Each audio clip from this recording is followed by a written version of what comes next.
700 female warriors faced 12,000 Greek hoplites on the banks of the Thermodon River. The Greek commander, battle-hardened from 20 campaigns, saw only women. No armor, no formation, just wild-haired barbarians on horseback. He smiled. This would be over by noon. By sunset, 4,000 Greek soldiers lay dead in the mud, and the greatest military power in the ancient world retreated in humiliation. But here's what makes this absolutely insane. These weren't mythological Amazons from storybooks. Archaeological evidence from the past 2 decades proves warrior women societies actually existed in the Scythian steppes. Mass graves filled with female skeletons, arrows still embedded in their bones, war axes clutched in their hands, bow-legged from a lifetime of riding. The Greeks didn't invent the Amazons. They encountered them, and they got destroyed by them. Here's what I'm going to reveal. First, the archaeological proof that changes everything we thought we knew about ancient warfare. Second, the brutal tactical innovation these women perfected that Greek infantry couldn't counter. Third, why this victory ultimately sealed their civilization's fate. How could women without heavy armor penetrate Greek phalanx formations designed to be impenetrable? Why did professional soldiers panic and break ranks against opponents they outnumbered 17-1? What weapon gave mounted archers such devastating superiority that it would dominate warfare for the next 1,000 years? How did a nomadic society without cities or written language develop military tactics so advanced that Alexander the Great himself studied them? This is the story of the warrior women the Greeks called Amazons, real fighters from the Scythian Confederation, and how they shattered the most disciplined infantry force in the ancient world. To understand how 700 women annihilated an army 20 times their size, we need to step back to 450 BCE, when Greek expansion collided with the horse peoples of the steppes. To understand how this impossible slaughter unfolded on the Thermodon River, let me take you to the Black Sea frontier in 450 BCE, a place where Greek civilization crashed headlong into something it couldn't comprehend. For 2 centuries, Greek city-states had been expanding northward, establishing colonies along the Black Sea coast. Athens needed grain. The Pontic steppes produced it.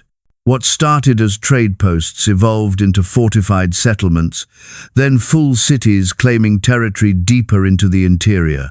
By 450 BCE, Greek colonists were pushing beyond the coastal plains into the grasslands proper lands the Scythians had roamed for 800 years. The Scythians weren't a unified empire. They were a confederation of nomadic tribes sharing language, customs, and a way of war that terrified sedentary peoples. Recent discoveries in Pokrovka, Russia revealed something that shattered historical assumptions. 20% of Scythian warrior graves contained female skeletons with identical war wounds, weapons, and honors as males. These weren't exceptions. This was their culture. Greek writers called them Amazons, a mythologizing of real women who fought, hunted, and commanded alongside men. The Greeks had been skirmishing with Scythian raiding parties for decades, but these were hit-and-run affairs. Horses against walls, arrows against shields, annoying but manageable. Then a Greek expedition burned a sacred burial ground near the Thermodon River, whether intentionally or through ignorance. Chronicles don't specify. What matters is that the Confederation responded, not with a raiding party, with a war band. Leading the Greek punitive force was Strategos Hippias of Sinope, 47 years old, veteran of the Persian Wars, commander of expeditions into Thrace and Macedon. Hippias understood infantry warfare with the clarity of mathematical proof. Heavy infantry in tight formation was invincible. Light cavalry couldn't break a phalanx. These were facts verified by 2 centuries of Greek military dominance. His 12,000 hoplites represented the accumulated wisdom of Western warfare. Bronze-clad citizens fighting shoulder to shoulder, with 8-foot spears, protected by overlapping shields, creating a mobile bronze fortress. Hippias had fought horse archers before Persians at Plataea, Thracian cavalry in the northern mountains. They were nuisances, dangerous in open terrain, certainly, but incapable of decisive victory against disciplined heavy infantry. You formed your phalanx, endured the arrow storm, and eventually the horse people exhausted their ammunition or got impatient. Then you advanced with inexorable force, and they fled, always. This was the pattern. What Hippias didn't know, what no Greek truly understood yet, was that Scythian warfare wasn't about brave charges or honorable combat. It was about physics, endurance, and the calculated application of violence from beyond retaliation range. Opposing him was a woman Greek sources name only as Antianera, probably a Greek approximation of a Scythian name we'll never know. Chroniclers describe her as young, possibly in her late 20s. In Scythian society, this meant peak combat experience. Girls learned to ride before age 4, drew their first bow by 6, made their first kill by 12. By 25, a Scythian warrior, male or female, had spent 2 decades perfecting mounted archery, the most difficult military skill in human history. Antianera commanded roughly 700 mounted warriors, perhaps 60% female based on archaeological distributions. These weren't auxiliary troops or symbolic participants. Mass graves from Filipovka show female warriors with the same catastrophic combat injuries as males: crushed skulls, severed limbs, arrow wounds through vital organs. They fought identically, died identically, and were honored identically. The power dynamic was absurd. 12,000 heavy infantry versus 700 light cavalry. Greek sources estimate Hippias's force included 8,000 hoplites, 3,000 light infantry, and perhaps 1,000 cavalry, though Greek cavalry was notoriously inferior, essentially mounted infantry. The Greeks possessed siege equipment, baggage trains, supply depots, and the logistical support of coastal cities. The Scythians possessed horses, composite bows, and nothing else. It wasn't a question of if Hippias would crush this warband, but how quickly. His officers projected 3 days maximum. 1 day to deploy, 1 day of futile Scythian harassment, 1 day of pursuit and slaughter when the horse people exhausted their arrows. The catalyst was tactical overconfidence verging on contempt. Hippias received intelligence that the Scythian force was camped 40 miles inland near the Thermodon River. Rather than fortifying his position and forcing the Scythians to attack prepared defenses, the standard counter to horse archers, he decided to pursue, to annihilate them in their camp, to teach the steppes that Greek power extended wherever Greeks willed it. Here's what the chronicles don't tell you. This decision was exactly what Antianera needed.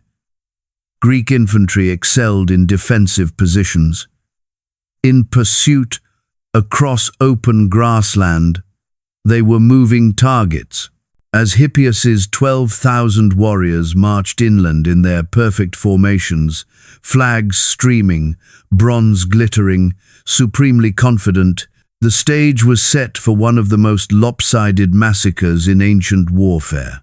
12,000 Greek warriors represented the largest expeditionary force the Black Sea colonies had ever assembled.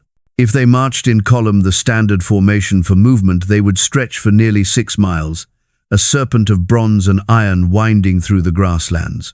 The logistical weight alone was staggering. Each hoplite carried 65 to 70 pounds of equipment: bronze breastplate, helmet, greaves, the aspis shield weighing 16 pounds, an 8-foot spear, short sword, and provisions. Supporting them were 3,000 Siloi light infantry with javelins and slings and 1,000 cavalry who were really just wealthier citizens on horseback, lacking the generational equestrian culture that defined true mounted warriors. The hoplite phalanx was the most successful military formation yet devised. Men stood shoulder to shoulder in ranks, 8 deep, shields overlapping, spears bristling forward like a mobile hedge of bronze-tipped death. The front ranks stabbed with their spears, while 7 ranks behind them added weight, pressure, and momentum. The physics were brutal. 1,000 men pushing as one organism generated irresistible force. Persian infantry had shattered against it. Thracian warriors had broken before it. The phalanx had made Greek civilization dominant. The hoplites were citizens, not professional soldiers, but they trained regularly, wealthy enough to afford armor, old enough to have earned their place in the line, experienced in the peculiar horror of close-quarters combat, where you smelled your opponent's last meal and felt his blood spray across your face. They fought for their city, their honor, and the man beside them. This created cohesion that mercenaries couldn't match. At the column's core marched the Sinopean Guard, 300 elite hoplites who had fought in major campaigns, men with multiple scars and enough wealth to afford superior equipment. Their armor was fitted, not generic. Their spears were perfectly weighted. They had practiced the othismos, the push, until moving as a single bronze organism was instinctive. The expedition consumed resources on an industrial scale. 3,000 men need approximately 12,000 pounds of grain daily, 3,000 gallons of water, and feed for 2,000 pack animals. Coastal supply ships shadowed them, but once they moved inland, everything came on mules and wagons. This wasn't just an army. It was a mobile city. Opposing this juggernaut were 700 Scythian warriors who owned precisely what they carried. No supply train, no siege equipment, no reinforcements. Each warrior possessed 5 horses standard for steppe peoples, allowing them to rotate mounts and maintain devastating mobility.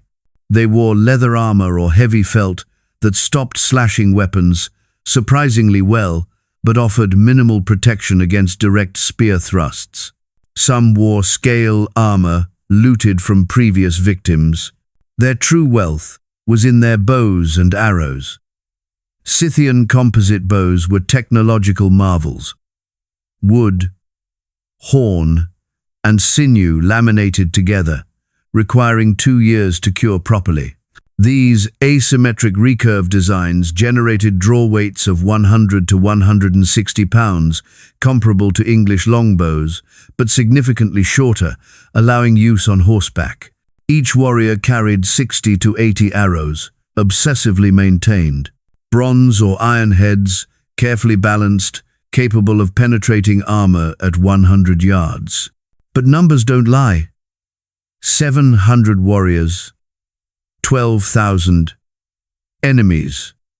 The Greeks outnumbered them 17 to 1. Worse, Antianera's intelligence reported that Greek morale was high, discipline tight, and leadership competent. These weren't parade ground soldiers, they were veterans. What made this force special despite impossible odds was generational expertise. You don't learn mounted archery in training camp.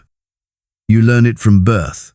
Shooting accurately from a galloping horse at 20 miles per hour requires predicting target movement, compensating for your mount's gait, and releasing during the brief moment all 4 hooves are airborne, the Parthian rhythm that took a lifetime to master. These warriors had practiced this thousands of times. It was as natural as walking. Internal challenges threatened cohesion. Some tribal elements wanted to withdraw. avoid pitched confrontation, wait for the Greeks to overextend. Others burned for revenge, for the desecrated burial ground. Antianera needed unity, but she commanded through consensus, not decree. The terrain favored mobility. The Thermodon River valley offered flat grassland, stretching to the horizon, no forests for ambush, no hills for defensive positions. For Greek infantry, this meant no obstacles. For horse archers, it meant unlimited maneuver space. The river itself was shallow this time of year, late summer, fordable at dozens of points. Both armies could access water, eliminating that tactical factor. The strategic importance was symbolic more than material. This expedition wasn't about capturing territory. It was about establishing dominance, teaching the steps that Greek civilization's reach was absolute. Hippias couldn't bypass the warband without appearing weak, and weakness invited more raids, more challenges, more erosion of colonial security. The Scythians launched psychological warfare immediately. On day 3 of the Greek march inland, scouts discovered 6 mules with their throats cut, arranged in a circle. No other damage, no theft, just execution and arrangement. The message was clear: we see you. We're watching. That night, 2 sentries vanished. Their bodies were found at dawn, stripped and mutilated in ritual fashion. Hippias responded with textbook counterinsurgency. Tighter defensive perimeters, doubled watches, cavalry patrols, pushing further from the main column. What he did next defied every rule of warfare against horse archers. He accelerated the march. Rather than slowing, fortifying, and forcing the Scythians to attack his chosen position, he pushed his men harder. Forced marches, reduced rest, aggressive pursuit of a faster enemy. To contemporary Greek commanders, this seemed reasonable. Close the distance, force confrontation, prevent the horse people from employing their cowardly harassment tactics. Don't let them dictate terms. But Antianera had made a critical miscalculation. Wait, that's wrong. Hippias had made a critical miscalculation. Antianera's entire strategy depended on him doing exactly this. The 5-day march inland became a slow-motion nightmare that tested Greek discipline to its breaking point. Modern military historians recognize this phase as perhaps the most psychologically brutal in ancient warfare, being hunted by an enemy you can see but can't reach. Day 1. First contact came at noon as the column wound through the grasslands. Scythian riders appeared on low rises, 200 yards distant, just beyond effective javelin range. They sat motionless on their horses, watching. When Greek cavalry moved to engage, the riders withdrew effortlessly, maintaining exact distance. This continued for hours. No attacks. Just observation. By evening, Greek soldiers were glancing over their shoulders constantly, nerves fraying from scrutiny. Day 2. The arrows began. Not massed volleys. Single shots from extreme range. A shaft would arc down into the column, seemingly from nowhere, strike a shield, or embed in the ground. The psychological impact exceeded the physical danger. You couldn't see the archer. You couldn't predict when the next arrow would come. Soldiers tightened their formations, raised shields, and marched, hunched, like men expecting blows. 3 men were hit that day, 1 killed when an arrow found the gap between helmet and shoulder plate. The Greeks couldn't retaliate against phantoms. Day 3. The Scythians revealed the composite bow's true horror. Attacks came from 400 yards distances. Greek archers couldn't match. Scythian raiders would gallop parallel to the column, loose arrows in perfect synchronization with their horses' rhythm, and wheel away before Greek cavalry could respond. The bronze-tipped shafts fell like steel rain. 8 more Greeks died. 23 were wounded badly enough to require wagons. The psychological toll mounted worse than casualties. Every man knew the enemy could kill you whenever they chose, and you were helpless to stop them. The physical suffering escalated into genuine crisis. Late summer temperatures pushed past 95 degrees Fahrenheit.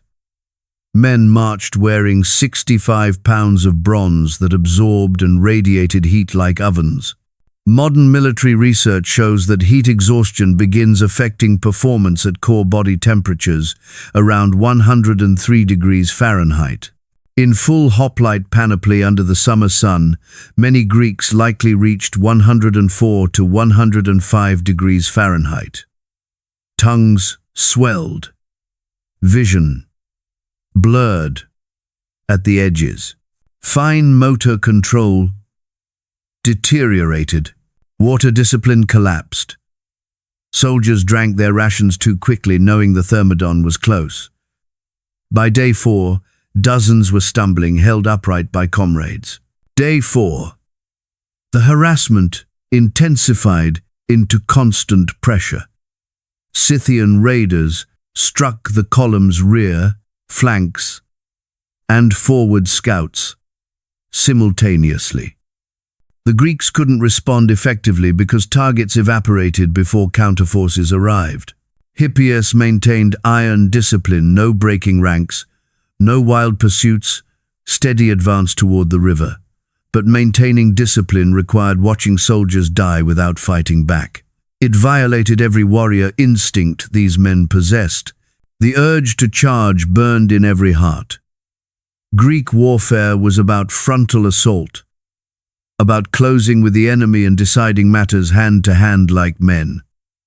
This was being pecked to death by cowards who refused honest battle. 17 more casualties that day. The wounded wagon train now stretched a quarter-mile. Day 5, crisis point. Scouts reported the Thermodon River 3 miles ahead. They also reported the main Scythian force, those 700 warriors arrayed on the far bank. Finally, an enemy standing to fight. A lesser commander might have recognized the trap. Hippias saw vindication. The horse people had exhausted their harassment tactics, and now would face Greek infantry in proper battle. He gave orders that seemed tactically sound. Combat formation. Advance to the river. Secure the crossing. Engage. And destroy. What happened next defied everything Hellenistic military theory taught about proper warfare. As the Greek phalanx approached the river, magnificent in their precision, 8,000 hoplites moving as one bronze organism, the Scythian force on the far bank didn't form a defensive line. They didn't prepare to contest the crossing. They retreated, turned their horses and rode away from the river, moving inland at a leisurely pace. It was the most tactically brilliant provocation in ancient warfare. Every Greek soldier saw the same thing, the enemy running. Victory was visible. Just cross the river and pursue. Close the distance. End this nightmare with honest combat. Hippias's officers urged immediate pursuit. The men were blooded, exhausted, and furious. Catching the Scythians before they scattered into the steppes was everything. Modern historians still study this moment because Hippias made the decision that sealed his army's fate. He ordered immediate river crossing, no defensive camp, no rest, no prepared position. Just pursuit. Here's what makes this genuinely insane. Hippias was doing exactly what Antianera needed. She had spent 5 days conditioning the Greeks to see Scythian withdrawal as cowardice. She had bled them enough to make them angry, but not enough to make them cautious. She had led them to terrain of her choosing, at the time she wanted, in the mental state she required. The Greek phalanx began crossing the Thermodon at 1 p.m. The river was shallow, waist-deep at most points, but crossing disrupted formation. Shields high to keep them dry, spears held awkwardly, men concentrating on footing in the current. 8,000 soldiers cannot cross a river simultaneously. They cross in waves, and those waves become vulnerable. The Scythians had positioned themselves exactly 2 miles inland from the far bank, close enough to remain visible, far enough to be unreachable. During Greek crossing, they sat on their horses, waiting with the patience of predators who understand their prey perfectly. As the first Greek units emerged on the far bank, water streaming from their armor, beginning to reform their ranks, Antianera raised her bow above her head. 700 warriors mirrored the gesture. The trap that Antianera had spent 5 days preparing was about to snap shut. But Hippias didn't know it yet. He was still thinking about victory as his exhausted army spread itself across 2 miles of riverbank in scattered, reforming units. Everything that followed would demonstrate why mounted archery would dominate. At precisely 1:47 p.m., based on shadow analysis described in later Greek accounts, Antianera drops her raised bow to horizontal and kicks her horse forward. 700 warriors explode into motion as a single organism. The sound hits the Greeks first. 700 horses at full gallop create a thunder that vibrates in your chest cavity. The ground literally shakes under 2,800 hooves. War cries in a language the Greeks don't understand. The metallic rattle of arrows being drawn from quivers in perfect synchronization. And underneath it all, a sound no Greek has heard before. The specific whistling hum of 160-pound composite bows being drawn by experts. Hippias sees the charge and feels relief. Finally, proper battle. The horse people are committing to close combat like fools. His officers scream orders. Units on the far bank form phalanx as quickly as possible. Shields lock, spears level. The bronze wall takes shape, solid and immovable. Then the impossible begins. At 200 yards, the Scythian charge splits. The formation wheels into a circular pattern, the kyklos, though Greeks won't have a name for it yet. 700 riders begin circling the reforming Greek units at full gallop, maintaining perfect distance, and the arrows start falling. This isn't battle anymore. It's industrial-scale slaughter. The physics are brutal and inescapable. A composite bow at 160-pound draw generates approximately 135 joules of kinetic energy. Bronze armor averages 3 to 4 millimeters thickness. At 100 to 150 yards, these arrows punch straight through. Men drop with shafts buried to the fletching in their chests. Worse, the Greeks are still wet from river crossing.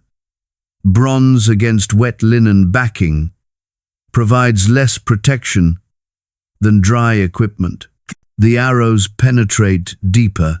700 archers, maintaining circular motion around a fixed target, each loosing arrows every 4 seconds. That's 175 arrows every 4 seconds. 2,625 arrows per minute. In the first 60 seconds, Over 2,600 bronze-tipped projectiles fall into a densely packed formation occupying roughly 1 acre. The front ranks of the phalanx simply dissolve. Men scream. Shields bristle with arrows like pincushions. The formation that made Greek armies invincible requires standing shoulder to shoulder against swords and spears. This creates strength. Against arrows falling from above, it creates a target-rich environment where every shot hits something. Greek hoplites are trained for pushing matches, for grinding pressure combat where discipline and cohesion win. They have no doctrine for this. No training, no cultural framework for warfare where the enemy refuses to close. The Kyklos maintains perfect distance, always 150 to 200 yards away, always moving.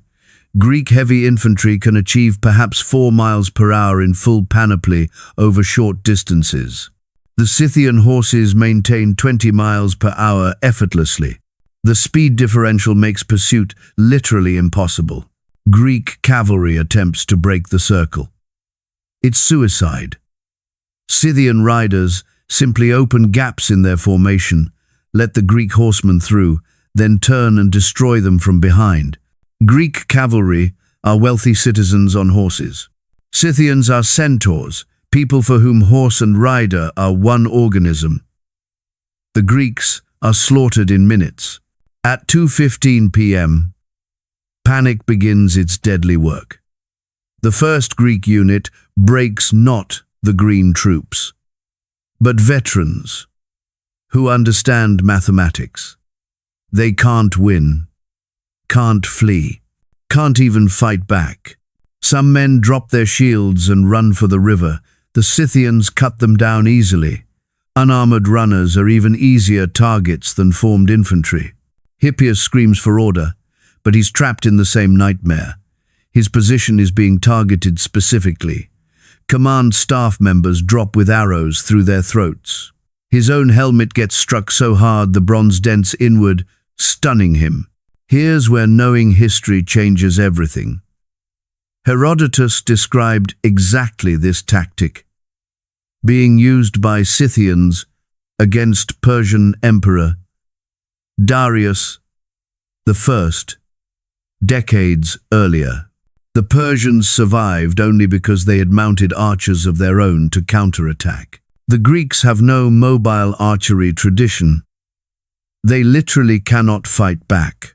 The second-rank officers attempt the only counter-strategy possible, form testudo. It fails because Scythian arrows at this draw weight penetrate shield wood at extreme angles. Men crouch behind overlapping shields and still die as arrows punch through 3 inches of wood and bronze facing. The casualty rate reaches catastrophic proportions. In this phase alone, the first 40 minutes of contact, approximately 2,400 Greeks die or are too wounded to fight. That's 30% of the force engaged. Modern combat psychology research shows that units suffering 25% casualties typically lose combat effectiveness. At 30%, most units rout. Units still crossing the river see the massacre and freeze midstream. Some try retreating to the near bank. The Scythians ride to the river's edge and shoot them in the water like fish in a barrel. Bronze armor doesn't help when you're drowning. While all attention focuses on the circular massacre, Antianira has positioned 80 riders on elevated ground controlling the only viable retreat route. The Greeks don't see them yet. They will. At 2:55 p.m., the Sinopean Guard, those elite 300 attempts a disciplined fighting retreat. They form a tight square, shields outward, and begin moving backward toward the river in perfect formation. It's tactically brilliant. It's also futile. The Scythians Just follow them, maintaining distance, continuing the arrow storm. The guard's formation shrinks as men drop. 300 becomes 250. Then 200. Then 150. They're being erased. The impossible is happening in broad daylight before witnesses on both sides. 12,000 warriors are being routed not by superior numbers or better armor or tactical genius in the traditional sense, but by physics and mobility. 700 mounted archers are destroying an army 17 times their size because the Greeks literally cannot touch them. What every military manual said was impossible is unfolding before thousands of eyes. The phalanx, the formation that conquered the known world, is being rendered obsolete by horse peoples with a piece of bent wood and a quiver of arrows. The killing extends for miles.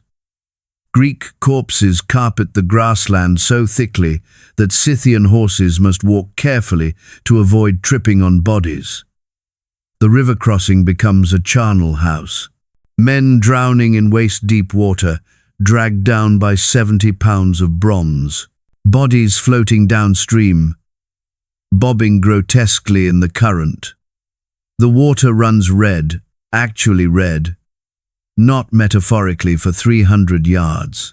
The pursuit phase demonstrates mounted warfare's brutal finality. Scattered Greek units attempt retreat. Some try forming defensive squares and backing toward the coast. The Scythians harry them like wolves culling sheep, circling, shooting, never closing. Groups of 50 men become 40, then 30, then just scattered individuals running across the grass, exhausted and dying from dehydration and blood loss before arrows even strike them. Between 3 p.m. and sunset, approximately 4 hours, the casualty rate reaches the impossible numbers that Greek chroniclers would later report with shame and disbelief. In those 4 hours, 7,000 Greeks die. Let that sink in. 1,750 deaths per hour. 29 men dying every single minute. Individual moments of heroism flicker briefly in the massacre. A hoplite named Aristos holds a small rise alone, shield bristling with 17 arrows, long enough for wounded comrades to crawl to temporary safety. He dies when an arrow finds his throat, the only exposed part of his body. Brother warriors later retrieved his corpse and counted 43 arrows embedded in his shield and armor. Antianira herself, according to multiple sources including hostile Greek accounts, personally commands the pursuit wing. She's credited with 17 confirmed kills, Greeks who were struck down by arrows that witnesses saw her loose.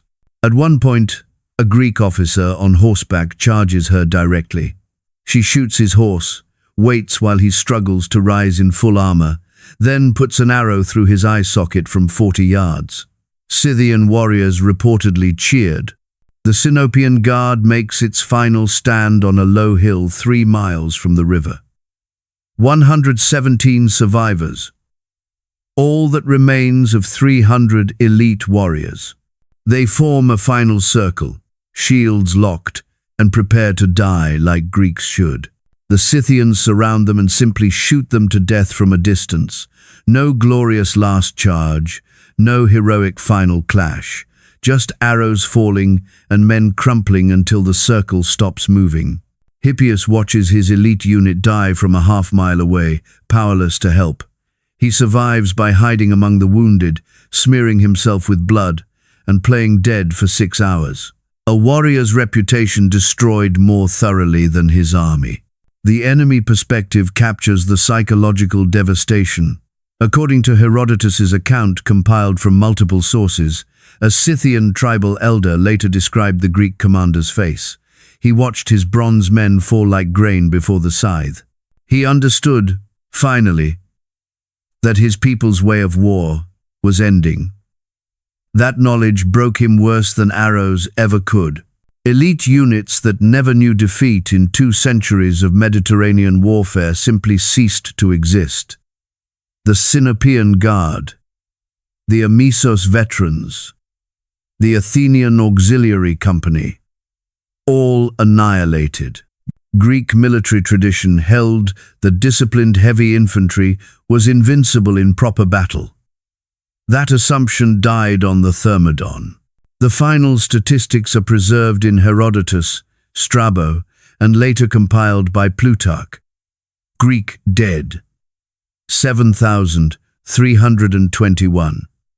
Wounded so badly, they died within days. 1,800 more. Scythian losses, 47 dead, 93 wounded. The casualty ratio, approximately 195-1, stands among the most lopsided in military history. Let that number sit with you. For every Scythian who died, 155 Greeks died. This isn't battle, it's extermination. As sunset painted the grassland gold, the killing finally stopped.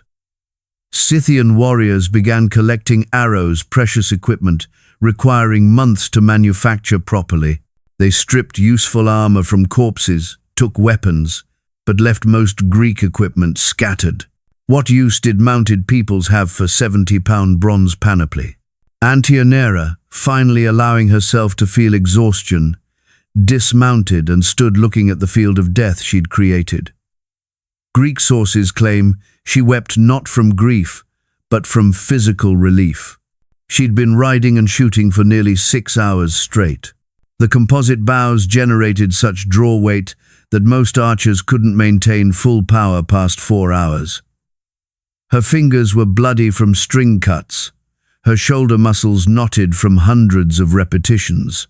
The victory celebration was muted by sheer tiredness. Scythian warriors began the ritual singing for their 47 dead comrades who would ride the spirit plains forever. Material gains were significant. Enough bronze equipment to trade with every tribe in the Confederation. Weapons to arm auxiliaries. Armor pieces that could be melted down. But those weren't why they fought. They fought because Greeks had desecrated their ancestors' graves. Now those ancestors were avenged, and the Greeks knew. The steppes belonged to the horse peoples. Always had. Always would.